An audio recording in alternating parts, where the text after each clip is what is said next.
Hello everyone, welcome back to my channel. আশা করি তোমরা সবাই খুব ভালো আছো। আমরাও ভালো আছি। মায়ের শরীর আগের থেকে এখন একটু ভালো আছে। আর এখন রোদ্দুরকে নিয়ে যাচ্ছি আমাদের বাড়ির পাশে যে ঠাকুর মন্দিরটা রয়েছে ওখানে। ও জানালা দিয়ে দেখতে পেয়েছে ওখানে বাচ্চারা খেলছে, তো এখন বায়না জুড়েছে ওকে নিয়ে যেতে হবে, তো সেই জন্য নিয়ে যাচ্ছি। আর এই যে ভাইকে তো তোমরা চেনো, আমার মেজো কাকুর ছেলে। তো ভাইকে দেখে একটু দাঁড়িয়ে আবার একটু কথা বলে নিল মামার সাথে। মামা বলছে যে একটু আমার বাইকে আয়, ওঠ, তোকে নিয়ে যাব। কিন্তু এখন তো ওর খেলার দিকে নজর গেছে, এখন তো আর মামার সাথে যাবে না, তো সেই জন্য মামার কাছে আর গেল না।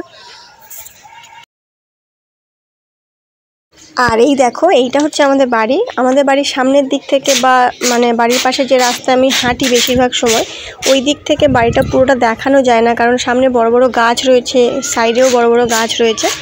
আর এটা হচ্ছে আমাদের বাড়ির বাঁ দিক, মানে ঠাকুর দালানটা আমাদের বাড়ির বাঁ দিকেই রয়েছে। তো সেই জন্য ভাবলাম আজকে এই দিকটা এসেছি যখন, একটু তোমাদেরকে দেখিয়ে দিই বাড়িটা।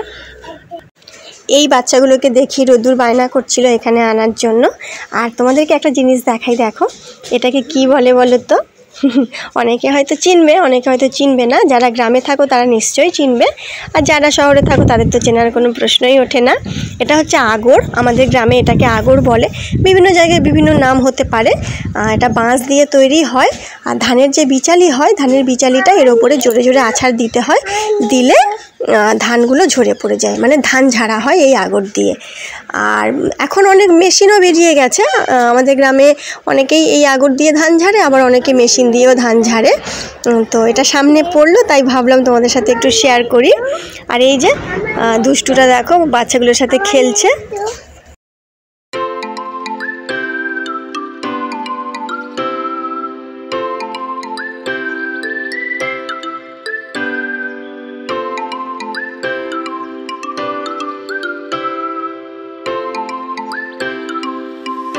ওই দেখো বাবাকে দেখা যাচ্ছে, বাবা আমাদের দেখতে পেয়ে চলে আসছে।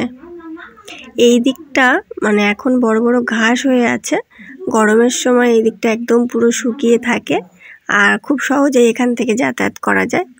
এখন যেহেতু বড় বড় ঘাস, সেই জন্য একটু ঘুরে ঘুরে আসতে হয়।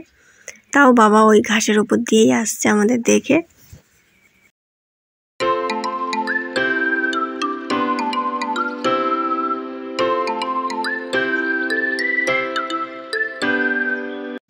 বাবাকে বললাম একটু ধান ঝেড়ে দেখাও তো, রোদ্দুরে একটু দেখুক কীভাবে ধান ঝাড়তে হয়, ও বেশ মজা পাবে। তো বাবা সেই জন্য একটু ধান ঝেড়ে দেখাচ্ছে।